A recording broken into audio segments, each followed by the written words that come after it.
I'm Dave and this is Logan, out once again on a walk in the New Forest.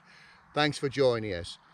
Now today we're at a place called Deadman Hill, and it's about halfway between Godshill and Bramshaw on the B3078 in the north of the forest. And today we're going to be doing a roughly 4.5 mile circular route to the north across heathland and woodland. Hopefully going to find the site of a secret World War II armaments centre as well, and hopefully some other interesting things along the way.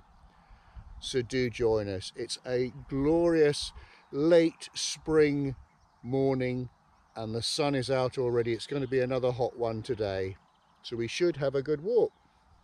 Let's go. Well, I've parked my car at the Forestry Commission car park at Deadman Hill. In fact, if I just turn round, that is the hill up there. I think it's called Deadman Hill. It's got some possibility that it might have been some gallows here in the long and distance past. And as I mentioned at the beginning, it's by the B3078, which is also known as Roger Penny Way.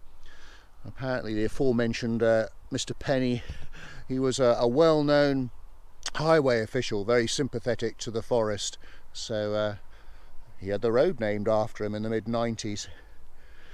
So let me just show you the view that I can see here, which is quite glorious. This is looking north. I'm actually in a valley now called Cunninger Bottom. It may have got its name from the word conigar. Coney is rabbit and garth is garden, meaning area where rabbits were bred. Indeed, there's a pillow mound here, which is basically a medieval artificial rabbit warren. In fact, there's a farm not far from here called Warren Farm. Also, just further in the distance is a place called Millersford Bottom, just where those just at the base where those trees are in the very, very far distance. And that was an area, well, back in 1927, it was one of 7 areas set aside by the Forestry Commission as a gypsy camp. And for a while it was affectionately known as Tin Bottom.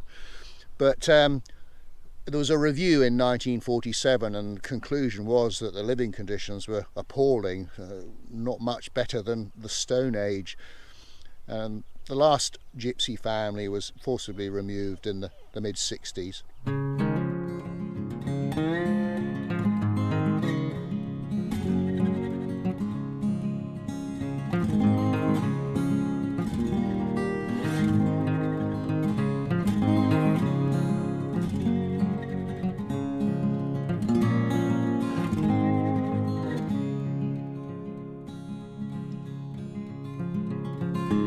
We're now making our way up the valley and following the track of a stream called Millersford Brook, but as you can see it is completely bone dry, and in fact you look at the bank there, it just shows where the stream is worn away the top gravel bed layer and now exposed the much older geological sand.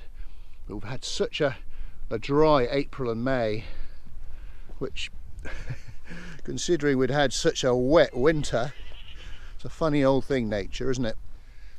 Well, we've been enjoying a lovely walk up the valley, and if I just turn around to show you, that's where we've come from, and that's looking to the west and hardly a cloud in the sky. Now I've been trying to find the remains of a boiling mound, and these were, we go back to the Bronze Age, 2,500 to 700 BC, and this is where folk used to use flints. They used to start a fire and get these flints until they were red hot and then quickly immerse them in pools of water to effectively boil water. That's how they did it. That's why they're called boiling mounds.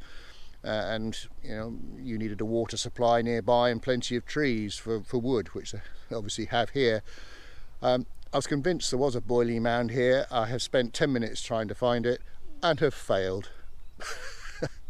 So I'm going to kick on.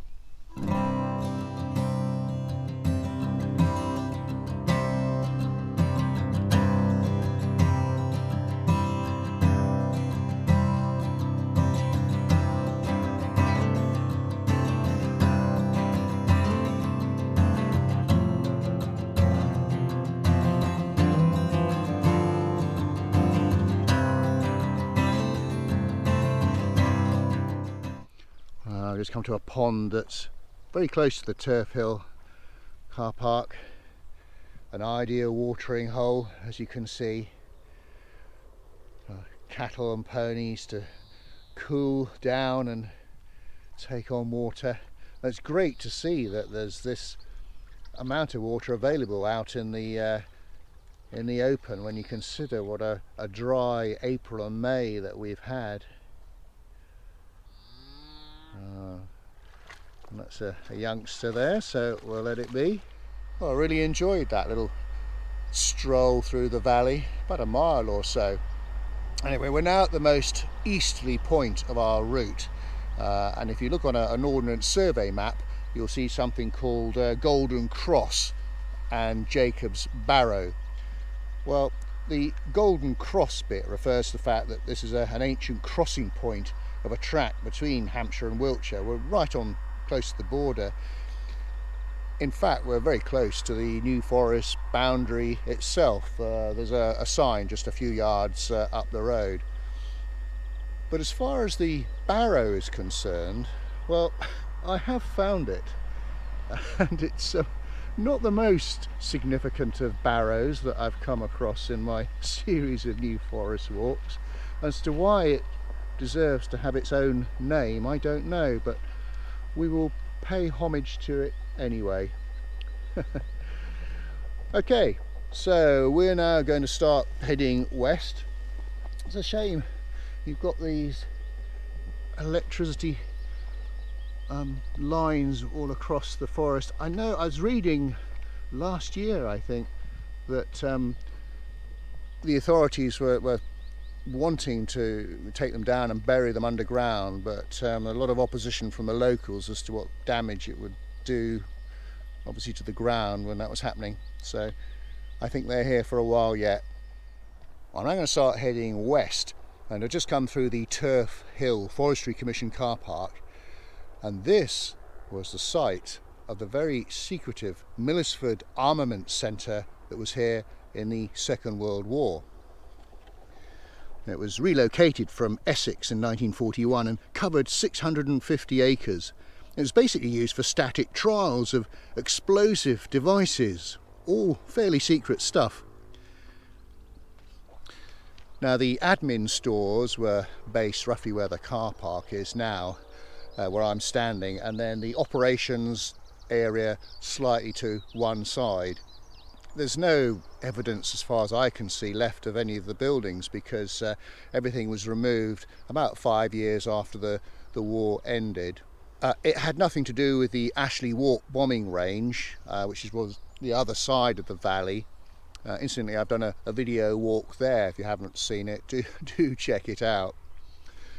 And as I say, they tested the effectiveness of bombs here. Initially, they started off with £1,000 bombs, but they were having to pay out so much compensation to the locals for replacement windows that they soon reduced the limit to just £500.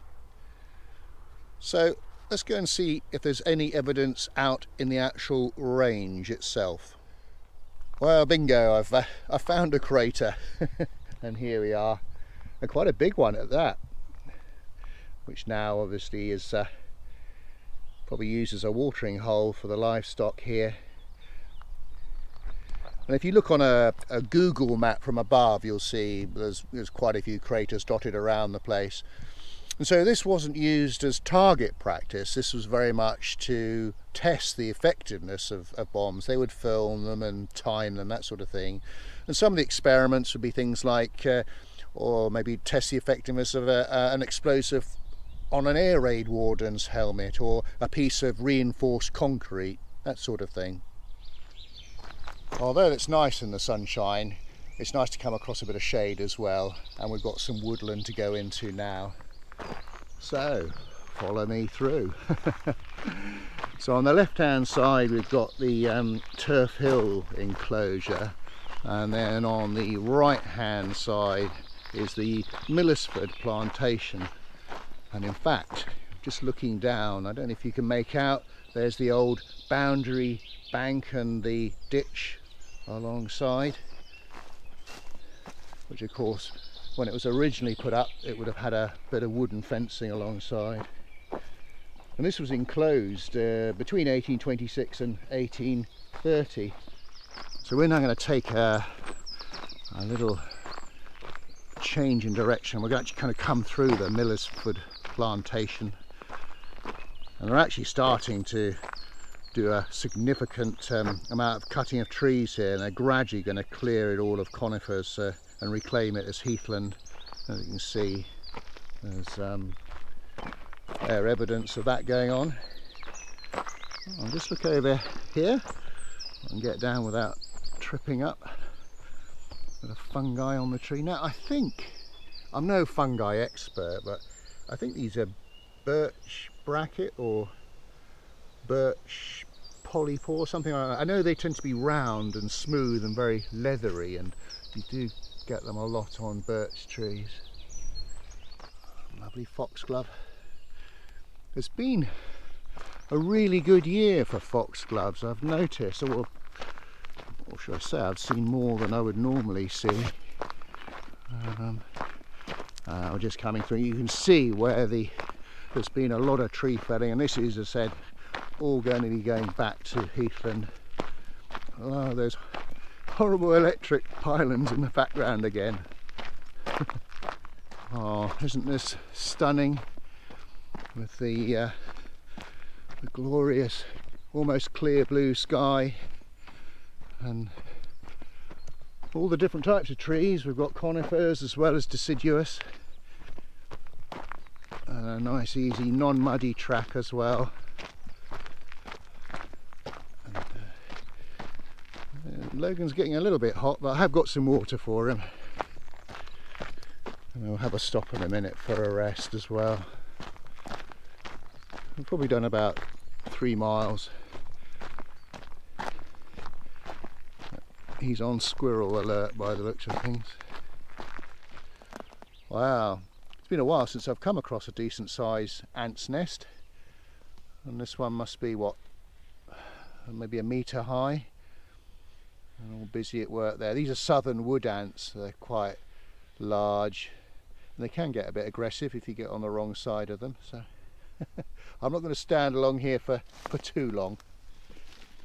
We've got some form of moth with camouflage wings, but look at it, it's being attacked by 5 or 6 wood ants.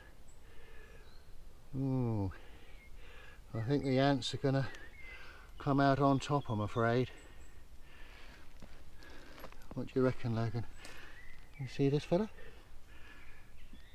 We've just come out of Millersford Copse and now onto an area of land called Hale Purlieu. Isn't this beautiful? A purlieu, by the way, is an area of land that has been disafforested or not subject to forest law, and that's what happened here in 1280 when it was taken out of the New Forest. But it was in fact reinstated back within the New Forest boundary in 1964, although I say it's National Trust land rather than Crown land now. But a few little bits of rhododendron floating around I can see, and then just panning down. I can just see the old boundary bank at the edge of Millersford Copse there.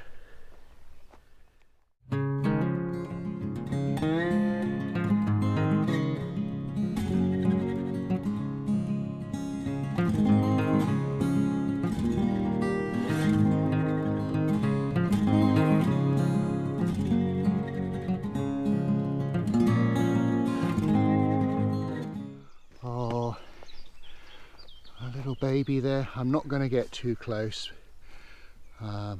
They're best to be left alone. But it's this time of year that all the foals are born, roughly about the same time. That way that there's should be plenty of forage on the forest for them. In fact, round about now all the stallions are out. They're put out for 5 or 6 weeks, and that way, with the gestation period of a horse being what, roughly, is it 11 months, means all the foals will be born at the same time. But oh, you really are a cutie. So I don't want to stay around here for too long, or disturb them for too long. Only a matter of days old, I reckon. Okay. I know there's a temptation to go and touch them and cuddle them, but you mustn't. It's actually against the law. There's a bylaw. You've got to leave the livestock alone because they are owned. They are semi-feral as well. You know, I've been walking along a little quiet country lane that is just to the side of the village of Hale, where I've done a video in the past, and just come across this, well, it's an unusual object. Initially I thought it might have been a mountain block, you know, to get on a horse, but you usually see a couple of steps for that. But it may well be connected with a farm. There might have been a dairy farm here, possibly for putting milk churns on. You see it's got a little trough at the bottom, and there is a ridge along the back. I'm guessing that's what it is. Intriguing. We're now at the most westerly point of our walk, right close to the edge of Godshill Inclosure, and right by a pony pound, often used predominantly for the pony drift, the once a year annual roundup of ponies. And I probably said in previous videos there's about 30 of these floating around the forest, although this one's quite a large one, and I guess it's probably the most northerly one in the forest. Well, very much on our homeward leg of the walk now, just past a place called Densham Corner and heading back south again. It's been beautiful, really has. The temperature's been spot on, and really enjoyable walk today. Well folks, we've come to the end of our walk. We hope you enjoyed it. If you did, please give us a thumbs up and like and a comment, and if you haven't already done so, please do subscribe. That way hopefully you'll be able to join us for another walk sometime in the future. Now we're just enjoying a little relaxing rest by the side of a babbling brook at a place called Millersford. The car park is about 400 yards away up the hill there. So thank you very much for watching, and until we meet again, cheerio.